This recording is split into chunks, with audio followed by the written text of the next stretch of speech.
We're here with Dr. Pierre Corey, and this appeared in the Telegraph, but this has appeared in a lot of places. Pfizer accused of bringing discredit on pharmaceutical industry after COVID social media posts. Now, this is from April 6th, right? So this is recent. This isn't the first time this has happened. This is coming out of the UK. The UK has some kind of board that keeps saying bad things about Pfizer. Pfizer has been accused by the UK's pharmaceutical watchdog of bringing discredit on the industry after senior executives used social media to promote an unlicensed COVID vaccine. The company has been found to have breached the regulatory. Oh, is there anything for this? Is there anything for this? Okay. The company has been found to have breached the regulatory code 5 times, which also includes making misleading claims, failing to maintain high standards, and promoting unlicensed medicines. A ruling by the pharmaceutical watchdog, the Prescription Medicines Code of Practice Authority, or the PMCPA, relates to a complaint about a message posted on Twitter in November of 2020 by senior Pfizer employees. The complaint raised concern about Pfizer's, quote, misuse of social media to misleadingly and illegally promote their COVID vaccine. That's according to this ruling from this body, this Prescription Medicines Code of Practice Authority over in the UK. They claim that such misbehavior, I like how they put the extra U at the end, this misbehavior on social media was even more widespread than they had thought and extended right to the top of their UK operation. The complaint centered on a social media post on Twitter by Dr. Berkeley Phillips, the medical director of Pfizer UK. He shared a post from an employee of Pfizer in the United States. And what did it say? It said, our vaccine candidate is 95% effective in preventing COVID-19, not treating it, preventing it. And it's 94% effective in people over 65 years old. We will file all our data with the health authorities within days.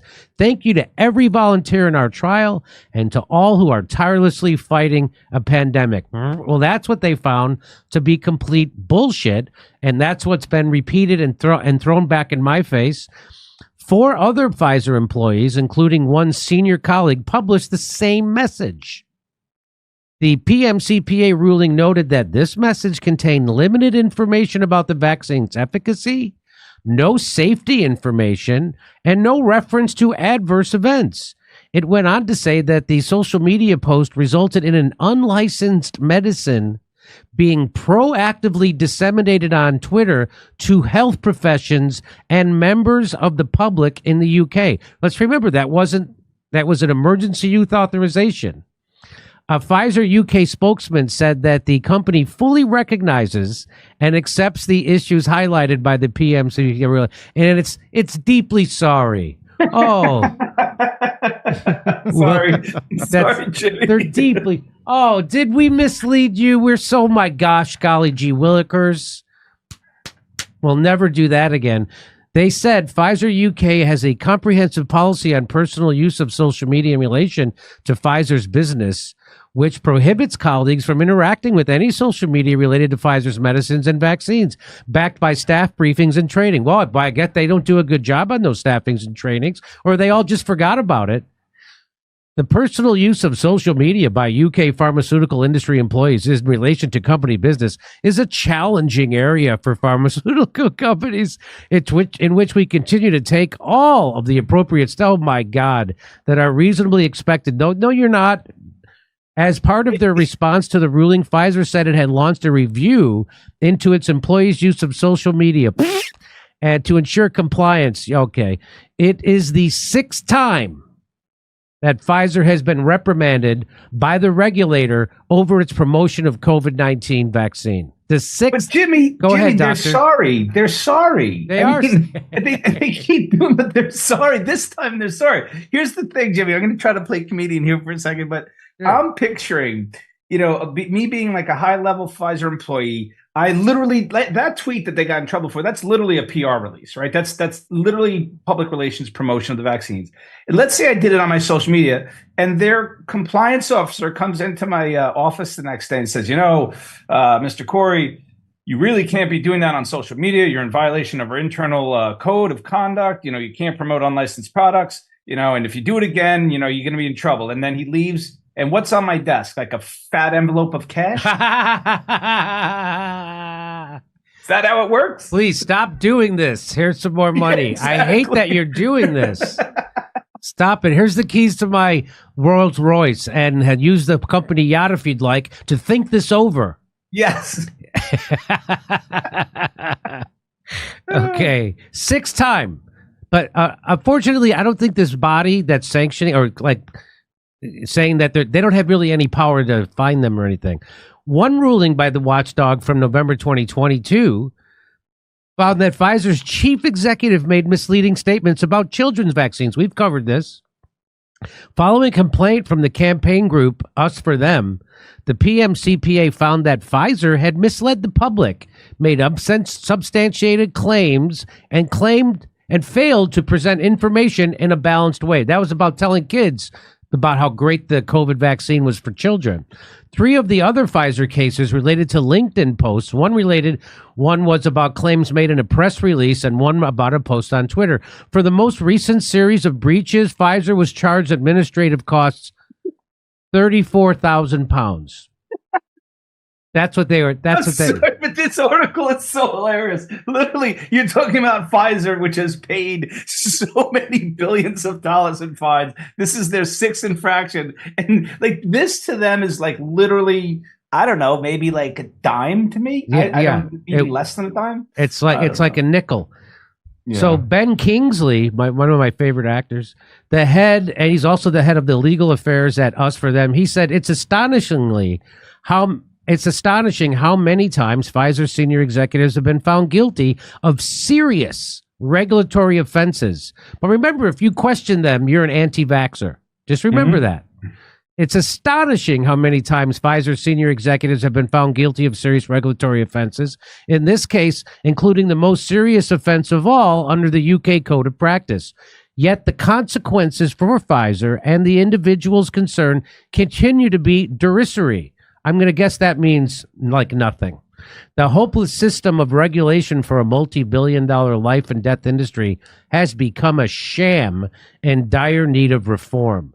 Dr. Phillips, the UK country medical director for Pfizer, said the social media post was accidental and unintentional. We just keep goofing. That said, we immediately accepted the case ruling, and we do everything we can. I don't even want to frickin' read that anymore.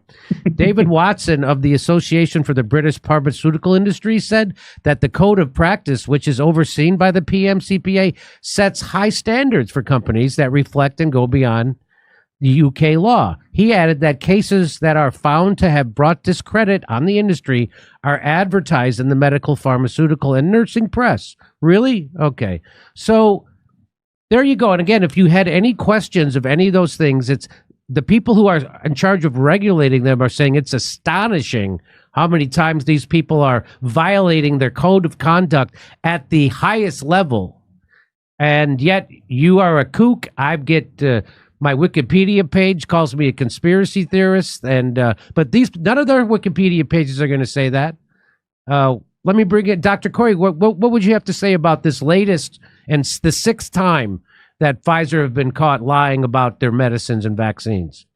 I mean, as someone who during COVID has studied the history of criminality, I mean, they literally are a criminal industry. I mean, that has absolutely been documented. I mean, they have let people die to such incredible extents. I mean, the whole, what was it? The Vioxx disaster, right? So you had a company that knew that it was causing heart attacks and people were dying. The estimates were in the 5 years that they kind of hid this data, something like 55,000 people were estimated to have died.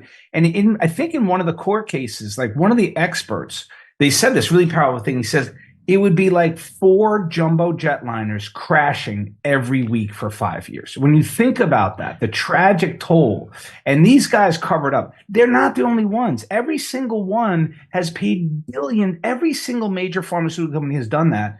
And then when you read books by former executives, the Pfizer whistleblower, I mean, he literally likens them to criminal syndicates. Literally, they're getting little slaps on the wrist for promoting illegally experimental projects on social media by executives. And they do it over and over and over again, 6 times throughout the pandemic. And you got 34,000 pound fine. It's nothing. I mean, they operate with impunity and depravity. Come see us on tour. We're going to be in Stroudsburg, Pennsylvania, Cortland, New York, Oakmont, Pennsylvania, El Paso, Texas, San Antonio, Texas, Vancouver, British Columbia. First show sold out. Denver, Colorado, Ashland, Virginia, Athens, Georgia, and Minneapolis. We're coming back to Minneapolis. If you couldn't get tickets last time, there'll be some available this time. We're doing 2 shows. Go to jimmydore.com for a link for all those tickets.